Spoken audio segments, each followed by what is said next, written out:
Eu queria agradecer a participação da Patrícia, né? É muito interessante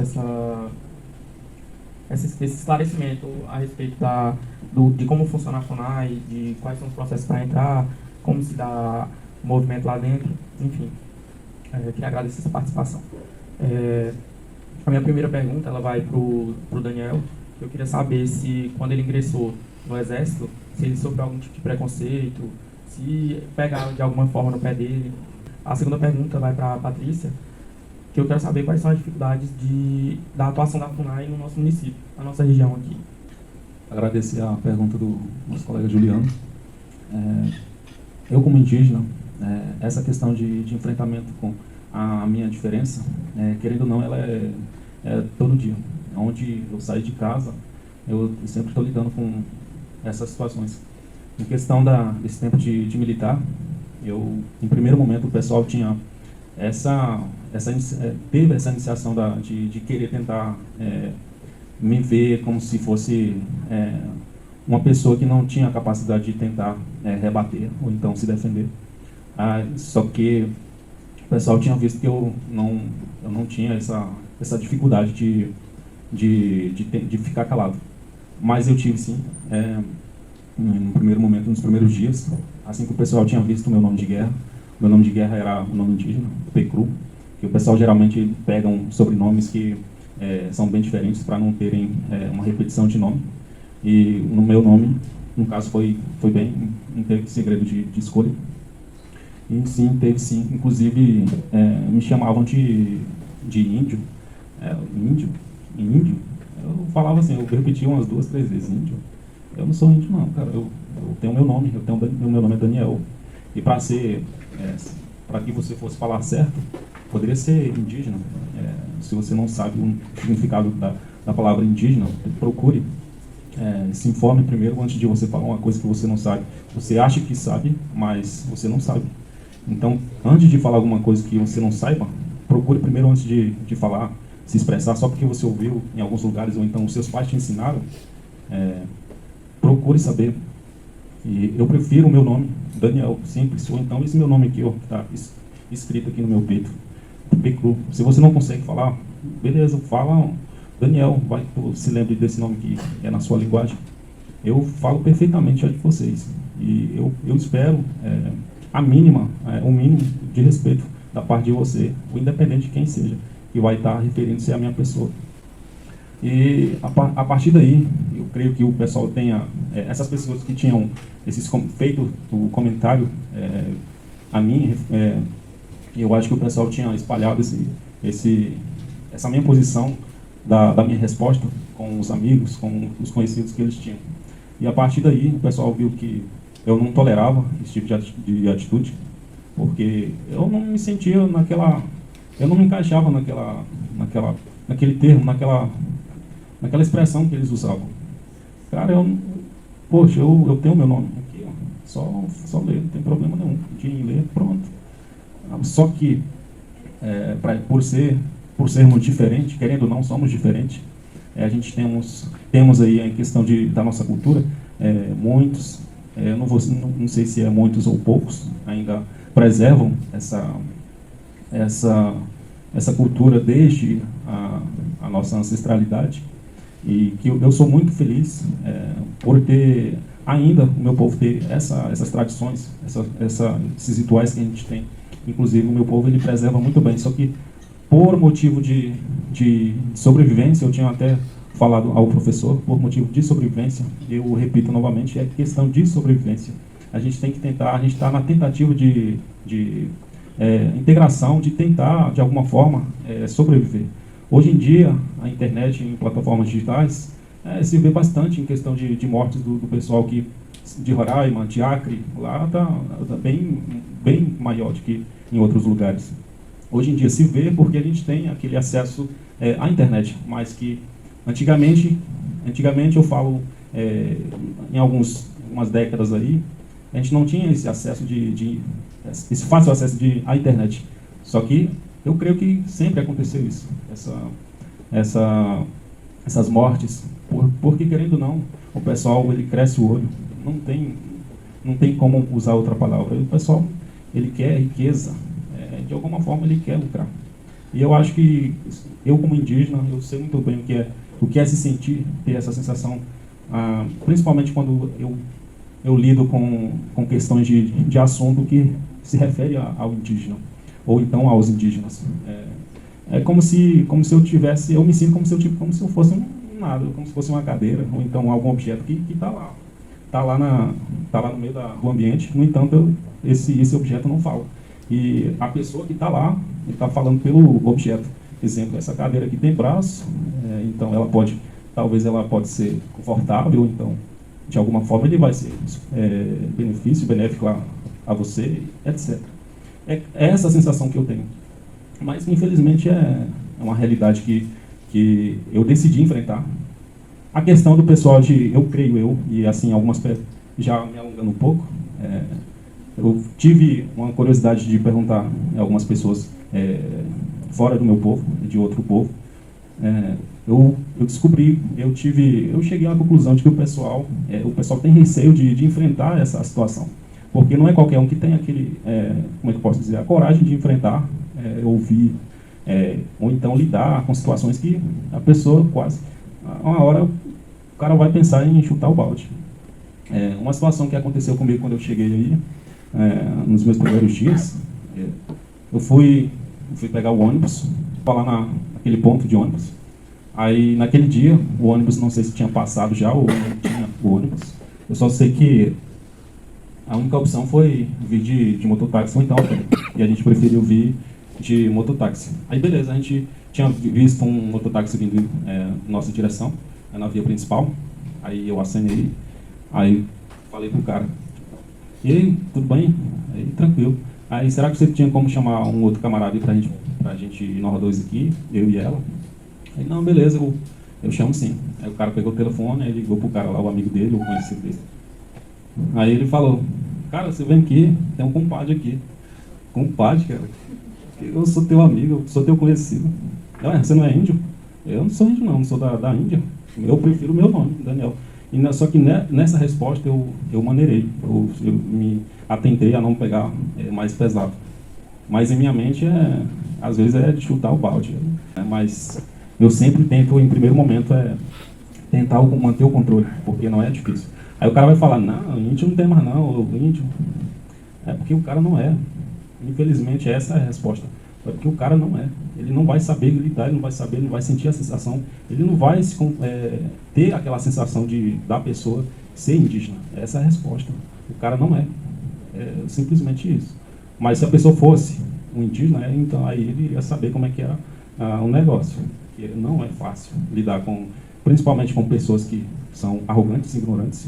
Eu posso até dizer idiotas também. Desculpe o desabafo aqui, pessoal, mas não é fácil. Tanto é que esse receio que o pessoal tem de sair da aldeia. Acho que já vou até aproveitar a pergunta. A Patrícia, pode? Não sei se responde a sua pergunta. Respondeu sim. Beleza. Sobre, não sei como é que é o funcionamento aqui na cidade de Tocantinópolis, sobre a questão da integração do pessoal aqui, dos indígenas, como que é o procedimento, não sei se é de conhecimento seu ou também da responsabilidade sua de ter esse conhecimento, mas se fosse possível, como que é o procedimento, como se tem algum projeto, se tem alguma coisa que o pessoal venha ter ensinamentos, ou então doutrinas, ou uma forma de o pessoal ter essa integração para usufruir desse benefício da qual é a entidade, no caso, a FUNAI. Se o pessoal oferece alguma instrução, um curso, para ter essa integração. Ou então é por motivo de interesse do pessoal, por falta de interesse. Eu queria saber essa minha curiosidade, porque lá na minha cidade, como eu havia dito, o pessoal, em alguns setores de questão de trabalho, profissionalmente, o pessoal querendo ou não, tem alguns indígenas que trabalham profissionalmente, tanto no cargo de motorista, ou então técnico de saúde, fora a questão dos professores como educadores. Inclusive até em cidades tem, não muitos, mas tem. Aí eu queria saber sobre essa questão. Eu vou só fazer um puxadinho pro Daniel Daniel falou. Vocês têm alguma disciplina de antropologia? Tem. Se tiver? É bem bacana. Tem um texto que é do Bessa Freire, que ele fala das 5 visões equivocadas sobre os indígenas, né? E aí ele fala dessa questão, assim, do índio genérico, né? É um pouco isso, né? Falar, o índio e tal, né? Índio genérico, como se fosse tudo a mesma coisa, assim, né? E aí, sem essa visão de que o Brasil agora vai atualizar, né? Com esse censo do IBGE, a gente vai ver a população. Mas de 2010, era quase 900 mil, né, indígenas, né, declarados indígenas. E são mais de 300 povos, gente. Então, assim, com línguas bem diferenciadas, formas de pensar e de viver. Por exemplo, o xerente com a quinajá é completamente diferente, né?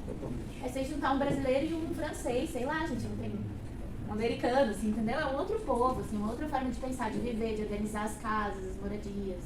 Outra forma de ver o mundo, assim. E isso é bem legal, assim, para vocês pensarem nessa riqueza que a gente tem, assim, né? Dentro do Brasil, é um país extremamente rico em diversidade, assim.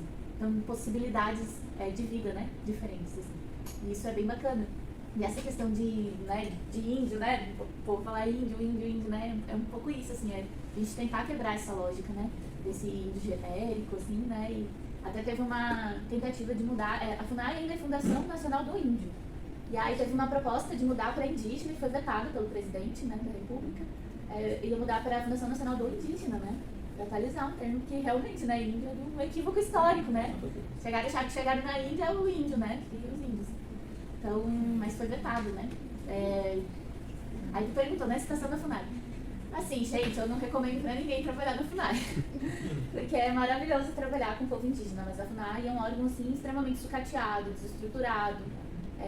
Nesse governo, em especial, né, assim, já foi uma promessa de campanha de acabar com a FUNAI, né? Foi uma promessa de campanha do presidente. E, de fato, a gente está passando por um desmonte, assim, ainda maior. Nos governos anteriores, não era uma maravilha. Mas eu acho que a FUNAI estava sucateada mais por um abandono mesmo, né? Assim, estava abandonado. O pessoal que trabalha na FUNAI, grande parte é da década de 80, o pessoal era efetivado, não era concurso. Tipo, começava a trabalhar, dava aula na aldeia e efetivaram, né? Então um monte de gente foi efetivado. Depois desse pessoal que entrou nessa década de 80, foi 84, 86, por ali, teve um concurso só em 2004 e só para Brasília. E aí o concurso que eu entrei foi em 2010. Então pensa, foram mais de 20 anos sem entrar servidor. E o órgão se acabando. Mas agora, em especial nessa gestão, é uma tentativa deliberada de inviabilizar o trabalho, né? E aí vocês devem ter acompanhado que é o assassinato do Bruno, que era servidor da FUNAI, né? No Amazonas. Então a gente vive hoje uma situação de assédio moral dentro da FUNAI, falta de condição de trabalho. Aqui na CETERES, são os 3 servidores. Um já pode aposentar a hora que ele quiser, porque ele já ultrapassou o tempo. O outro servidor aposenta em fevereiro, e tem eu. Então, assim, o meu pesadelo é pensar que daqui a pouco mais sou eu, né? Mas é isso, gente, assim, teve uma servidora do tempo que eu tô aqui, eu comecei a trabalhar aqui em 2013.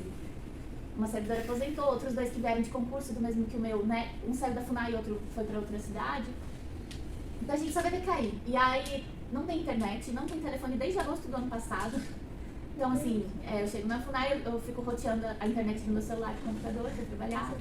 Quando precisa usar o telefone, eu ligo de casa.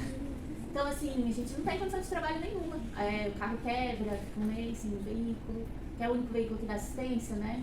Então, assim, a gente até faz coisas que pela lei, assim, não é mais uma atribuição da FUNAI, mas essas coisas, às vezes, tem gente que mora em aldeia muito longe, precisa vir fazer compras, paga uma fortuna de frete. Então, assim, vai lá e busca, né? Mas o pessoal tem que botar o combustível no carro. É umas coisas assim, mas, assim, nesse intuito de tentar ajudar, né? E aí a gente está trabalhando, a gente denunciou no Ministério Público Estadual, Federal, e aí vem uma coação de cima, porque a gente denunciou que não consegue trabalhar. Então a gente sofre esse assédio moral dentro da instituição, porque você reclama que você quer trabalhar e não consegue. Então tá uma situação bastante difícil, assim, de trabalho, né? Foram servidores depois, quando teve esse episódio do Bruno, teve uma situação de... Eles fizeram um documento bem grande, que é a FUNAI anti-indígena, né?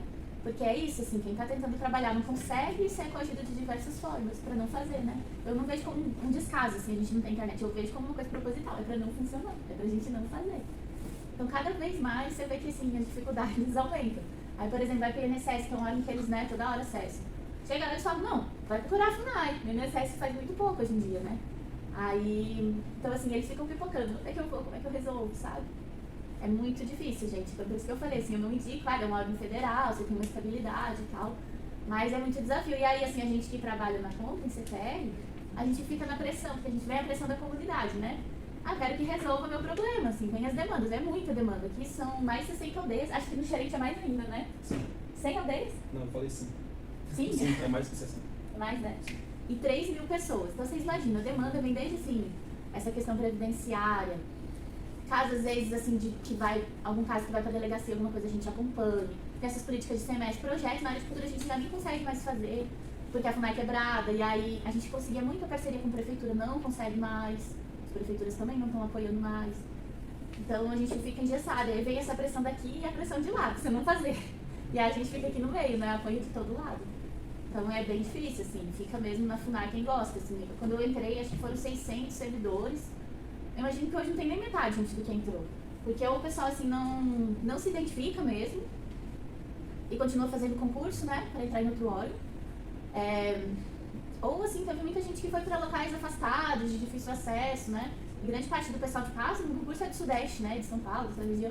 O povo quer voltar, né, quer ir para cidade maior, cidade com mais estrutura. Então, assim, é pouca gente que fica mesmo, assim, você tem que gostar mesmo do trabalho. E é isso, assim, eu assim, tenho uma perspectiva nem um pouco otimista, assim, eu sempre falei, assim, eu trabalho na FUNAI para cada vez a FUNAI ser menos necessária, mas no sentido do quê, assim, de fortalecer essa autonomia, né, de trabalhar essas questões, assim, dessa autonomia, dessa autodeterminação.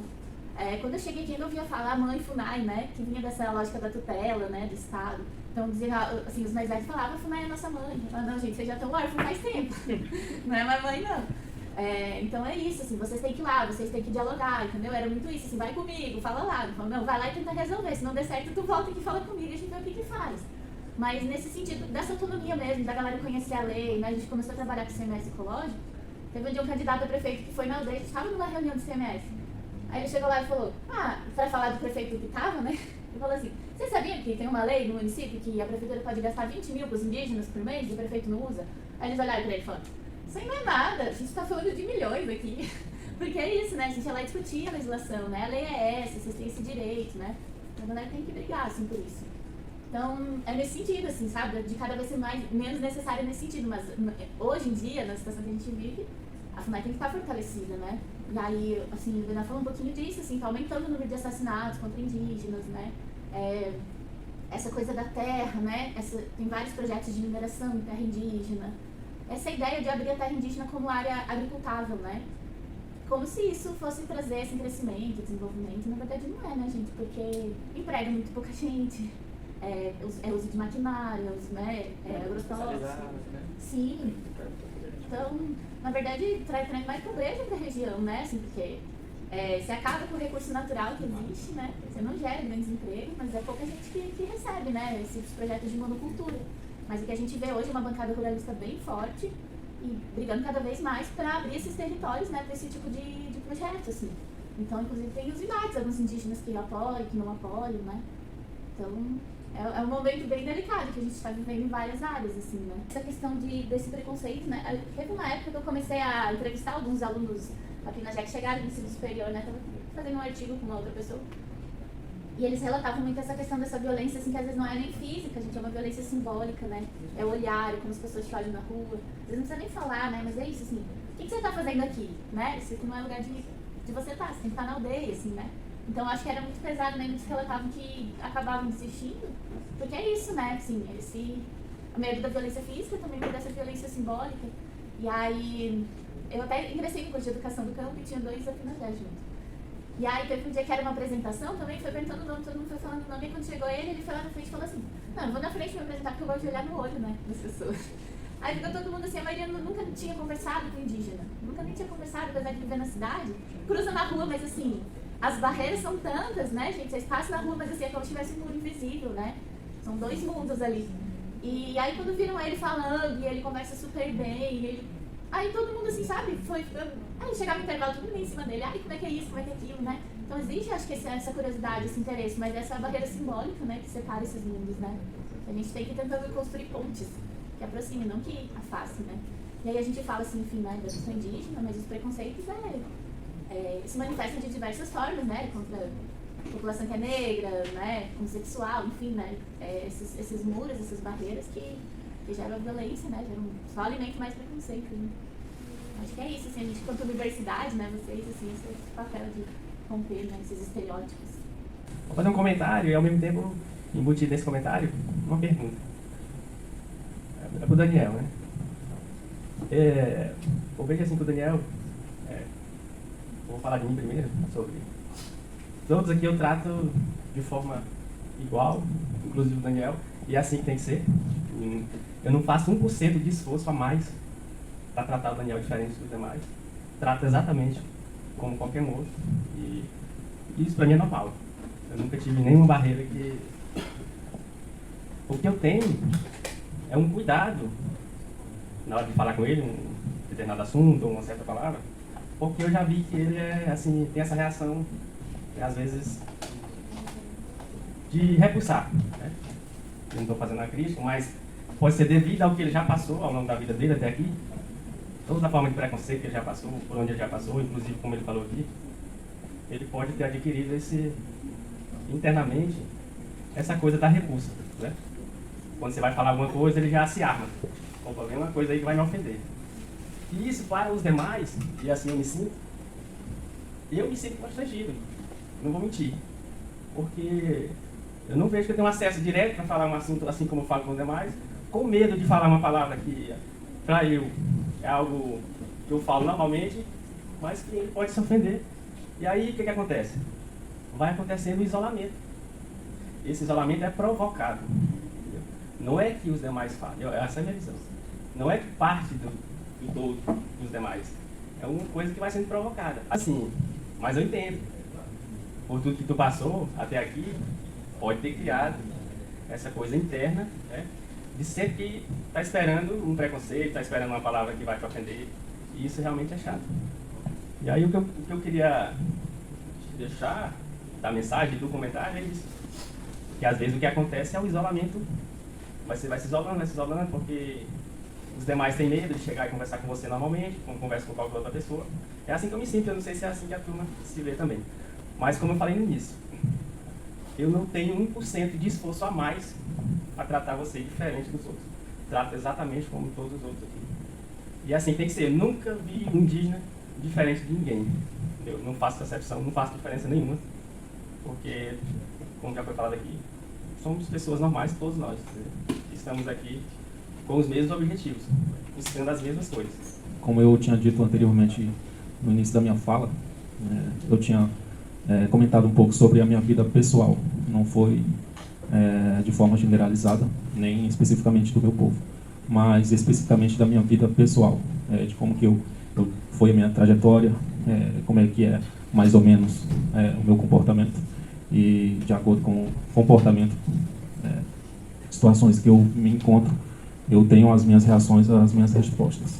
Referente ao comentário, eu sempre fui uma pessoa bem reservada. Eu nunca tive medo de lidar com pessoas que, independente de qualquer atitude que a pessoa venha demonstrar para mim, a minha pessoa, eu sempre fui seletivo. No entanto, eu sempre fui aberto para qualquer pessoa, seja criança, seja adulto, seja velho, mulher, independente de quem seja. Eu sempre fui aberto a quem for, desde que a conversa seja saudável. Eu sou muito atencioso a qualquer pessoa. Em questão de medo, eu não tenho nenhuma. Em questão de me envolver ou então de conversar com a pessoa, desde que a conversa seja de forma saudável. Todos nós temos, independente de quem seja, da raça, sempre temos um jeito de escolher ou então entrar em uma conversa ou em um grupo ou lidar com diversas situações que a gente se encontra. E nesse caso aí em questão de isolamento, de medo, eu não tenho nenhuma. Eu vim pelo meu mérito, eu vim pelo meu interesse. As amizades, elas podem vir, eu não tenho nenhum problema com isso. Eu sei tratar bem, quer dizer, pelo menos pela minha percepção, eu posso falar com propriedade. Eu não tenho receio, eu não tenho nada de problema com isso em relação a me relacionar com as pessoas. A gente, pelo menos pela minha visão, as pessoas nos julgam, as pessoas julgam o que eles veem, tipo, de longe. Mas quando tem esse contato de conversa, dessa troca de palavras, a pessoa sente e vê também que não é o que ele pensa, que ele imagina na cabeça dele, né? Pelo menos eu penso assim. Então, primeiramente, eu tento conhecer a pessoa. Eu não tenho esse julgamento antes desse contato de conversa com a pessoa. Eu posso até falar, o cara é estiloso, a mulher é estilosa, eu posso até falar isso, mas em questão do caráter da pessoa, do índole da pessoa, eu não tenho esse julgamento antes de conhecer a pessoa. Primeiramente, eu tento, se tiver a oportunidade de eu ter contato e poder também conversar com a pessoa, aí sim eu posso até ter basicamente aí um julgamento de como que seria ou então essa pessoa. Mas eu sou aberto a qualquer um. Eu sou, pelo menos eu me vejo como uma pessoa tranquila, como eu disse anteriormente.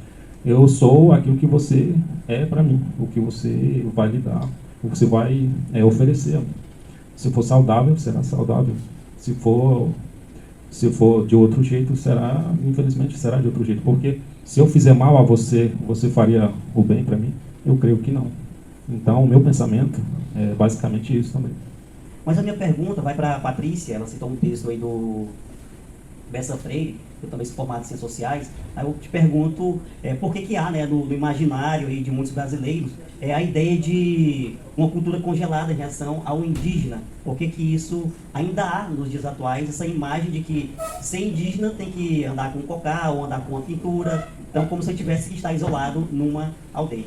Bom dia, muito obrigada pela sua participação. Eu começo falando sobre a visão que algumas pessoas de fora têm sobre o Tocantins. Começando que o Tocantins tem um nome que ele tem origem indígena, que ele vem do tupi, que significa bico do tucano.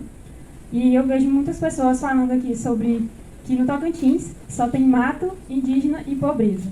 Por que aqui não é conhecido como um lugar que preserva a mata ou preserva a cultura dos indígenas? E eu queria perguntar se, na sua visão, se você acha que o Tocantins ele consegue representar bem a cultura indígena, os indígenas. Eu já aprendi, não sabia que Tocantins era bico do tucano, que era uma palavra tupi. Por isso que eu queria ouvir vocês também. É legal, é uma das coisas que ele fala, né, dos equívocos. Eu tenho uma colega que ela entrou comigo no concurso, ela é antropóloga, e ela fez um texto, ela fez os 10 equívocos, ela foi além dele. Eu vou tentar até resgatar esse texto, que é bem legal, que aí, assim, ela é antropóloga e trabalhando na FUNAI, né, ela foi atualizando, assim, né, e eu até, uma vez eu participei da aula aqui, que é, acho que educação indígena, acho que tem na pedagogia, e aí eu botei as questões daqui, né, então, assim, que cada lugar é muito regionalizado também, né, mas essa da cultura congelada, tem um videozinho que é bem legal, gente, é de 1 minuto e pouco, quem puder ver, vocês pegam no YouTube, é do ISA, Instituto Socioambiental, chama Mais Índio, Menos Preconceito, Mais Índio. É uma coisa assim, é um videozinho bem legal, que é lá nos Banila, né? Então, assim, ele coloca isso, assim, né? Ele fala na língua, o senhor, e ele fala, a gente tem o mesmo corte de cabelo, aí fica mostrando os moleques na aldeia, cada um com o cabelo do jeito, a gente não tem pátria, aí eles com a camiseta do Brasil jogando futebol, a gente não tem religião, aí aparece uma cena de um culto deles, assim. Então, assim, diversos aspectos da cultura, né? Dessa questão de questionar se é tudo igual, né? Mas no final ele fala isso, ele falou, se você, homem branco, pode mudar, por que a gente não pode mudar e continuar sendo, né, indígena? Se vocês podem mudar e continuam sendo branco, por que a gente não pode? Porque realmente tem essa visão, né, tô com celular, tô com carro, estão perdendo a cultura, né? A gente tem essa tendência a tentar congelar no tempo, né, o indígena é aquilo ali, assim. É uma forma de desqualificar, né, de você tirar os direitos, né, de você tentar romper com a identidade, assim. E é isso, né? Eu acho que é falta de conhecimento também, da gente pensar, né? A gente não vive absorvendo coisas de outras culturas, né? A primeira cultura que a gente absorveu, o elemento foi inclusive da cultura indígena, né? Esse hábito que a gente tem de tomar banho várias vezes no dia, uso de alimentação, né? Mandioca, várias questões assim a gente foi absorvendo. E a gente está toda hora absorvendo de outros países, né? De culturas que estão fora daqui. Então, eu acho que é uma forma assim, de estar desqualificando um pouco, né? De estar, assim, menosprezando de alguma forma essa identidade, né? E nesse contexto que a gente está vivendo agora, esse contexto social e político, é muito perigoso, né? Claro que você rompe com a identidade, você rompe com várias estruturas, né? Então, assim, essa questão da terra que a gente está falando, do território, né? É fundamental para a identidade fortalecida para brigar para aquele território, né? Então, mas é uma questão que a gente tem que pensar, né? Mas eu acho que tem muito de desinformação mesmo. E até a gente estuda assim na escola, lendo livros, né? Tipo aquela figurinha do índio com cocar na cabeça, aquele índio. Fora daquilo não existe, né? Então hoje espero que tenha atualizado assim, conhecimento, assim, mas até eu trabalhei no núcleo de estudos afro-brasileiros quando eu estava na universidade. E tinha uma das gurias que é negra, né? E aí ela falava assim, mas imagina que para a questão indígena, assim, pode ser feito mesmo assim. Ela falava, olha, ela tinha uma condição econômica boa, né? Na escola particular e tal. Aí ela olhava nos livros e falava, não tem nenhuma criancinha negra desenhada nos livros. Eu olho, claro, não tem nenhum colega negro. Não tem nenhum professor negro. Ela falou, o que eu penso? Isso aqui não é lugar pra mim, né? Então, assim, né, o fato, né, o Daniel tá aqui, tá lutando, é porque, né, é na raça mesmo, assim, né? A galera é guerreira mesmo, de tipo, cara, não é lugar pra mim, não foi feito pra mim, mas eu vou insistir, eu vou persistir, né? E, mas aí tu fala da visão do Tocantins, né? Então, eu nasci no Rio Grande do Sul, mas morei bastante tempo em Santa Catarina. E é engraçado porque no Tocantins, assim, pra mim eu não conseguia fazer uma imagem do Tocantins, né? Porque não é um estado que aparece na mídia, assim, né? Tipo, eu me lembro da escola, também eu estudei década de 80 e 90, a questão do pito do papagaio, que era uma região muito violenta, né? Falava uma região, né, uma das mais perigosas do país, alto índice de homicídio. Acho que por essa questão da mineração também nessa região toda, né? Então, assim, na verdade, assim, pra mim, Tocantins era meio nebulosa, assim, uma nebulosa. E aí, porque a gente não tem informação, eu acho que é isso, assim, sabe? É falta de informação mesmo, né? E eu até achei curioso, esses dias eu peguei uma revista, aquelas revistas escola, que é uma revista mais para educação. É uma revista, tipo, eu acho que tem uma revista antiga, assim. Eu vi essa revista, tinha uma propaganda do estado do Tocantins falando da educação escolar indígena. Era o estado do Tocantins, tipo, divulgando que tinha uma educação escolar indígena, diferenciada. Então eu achei até curioso, assim, sabe? Eu acho que o estado, de alguma forma, eles dão visibilidade para a questão indígena. Acho que de alguma forma, assim, tanto que lá em Palmas, as estações lá do ônibus é nome dos povos, né? Aqui teve o jogo mundial dos indígenas. Ah, teve, eu até trabalhei lá. Teve, então eu acho que é bem bacana, porque o que acontece no sul? Lá é uma tentativa de tornar o indígena invisível. Aqui não existe indígena. Tanto população negra quanto indígena, assim. É uma referência sempre à Europa, assim, eu lembro disso. Ah, é um pedacinho da Europa, do sul do Brasil. E, gente, a primeira vez que eu fui pro Maranhão, eu falava que eu era tipo, eu falava, não é não. Eu falava, eu sou? Eu falava, não é não, eu falava, o povo é loiro, de olho claro. Então, né, assim, como que se faz a referência daqui também pro povo do sul, né? Imagina quem é negro, quem é indígena. Ela não é de lá. E aí até brinco, eu falo, quando eu vim pra cá, morar aqui, eu tive um choque de identidade, porque lá no sul eu não sou tão alta, eu não sou muito alta, sou média, porque o povo lá em geral é bem alto, assim, né? População de origem italiana, alemã. E claro, então lá, quando eu era criança, eles falavam que eu era filha de bugre, que eu não era da minha família bugre, é uma forma pejorativa de chamar um indígena. Lá no sul isso é muito recorrente. Aí eles falavam que eu era filha de bugre, por causa do cabelo, né, e tal. E aí, eu sou morena lá em média, eu cheguei aqui e eu fiquei branca. A referência que eu falo, eu sou branca, né? E eu fiquei alta, né? Que eu falo assim, é autônoma, então eu falei, nossa, eu nunca fui, né?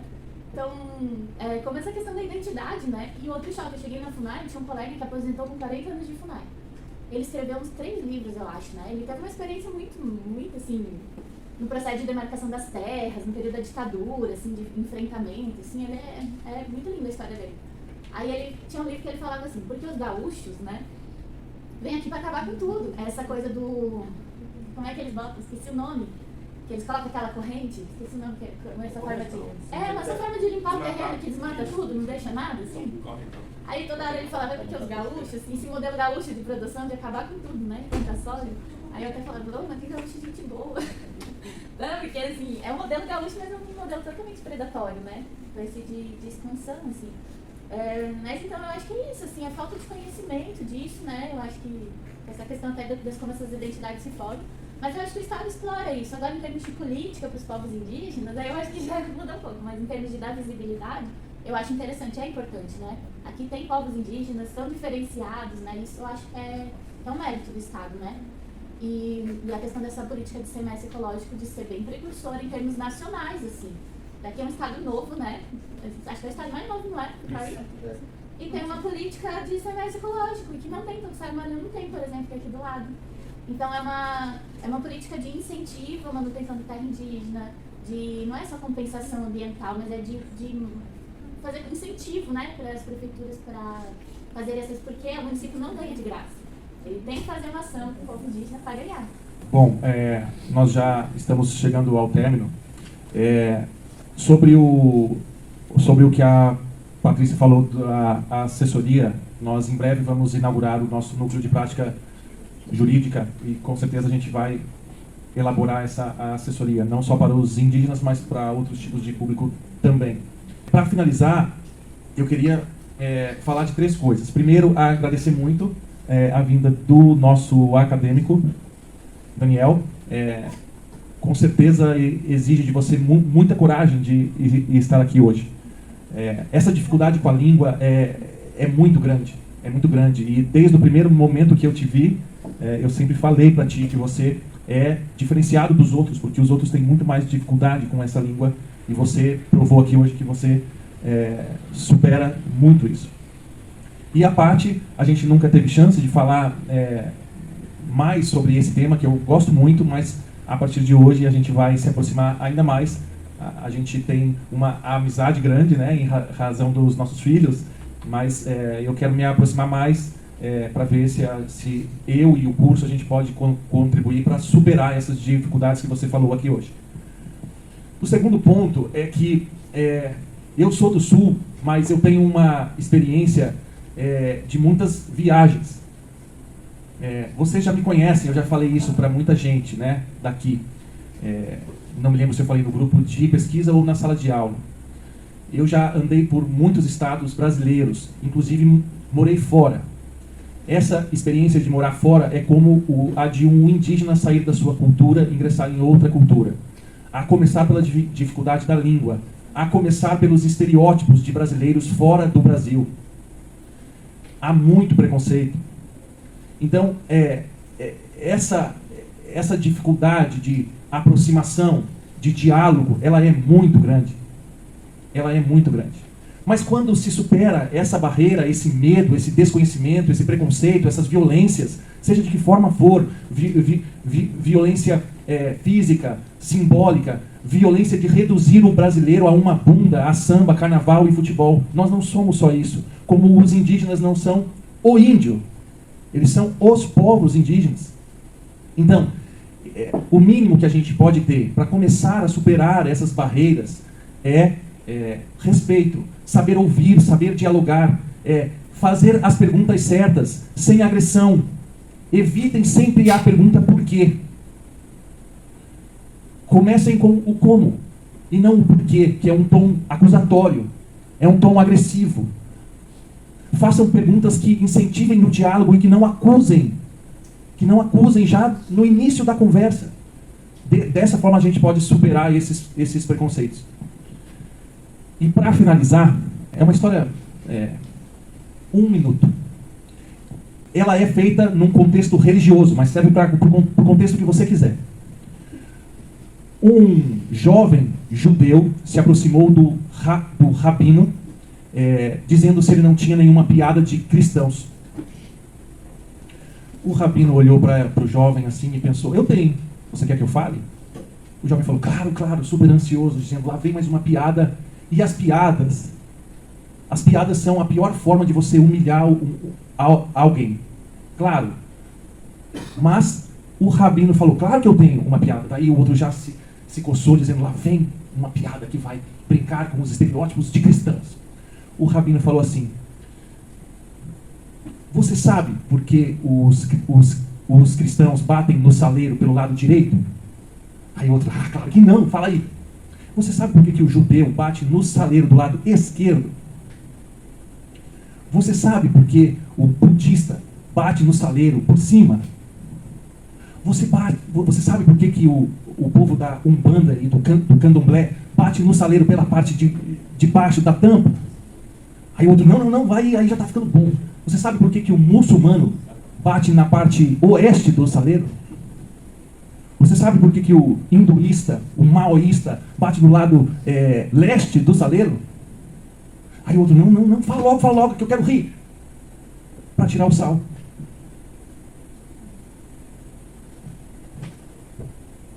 Então, no final das contas, nós todos, com essa diversidade humana, nós temos as mesmas questões. O nascimento, a morte, o sentido de tudo isso, ter filhos, a alegria de ter filhos, de ser pai, a busca por desvendar os mistérios da nossa existência. Todos nós temos as mesmas questões. E é a gente que cria esses muros e essa dificuldade, essa violência, esse ódio. Então lembrem, todos queremos tirar o sal.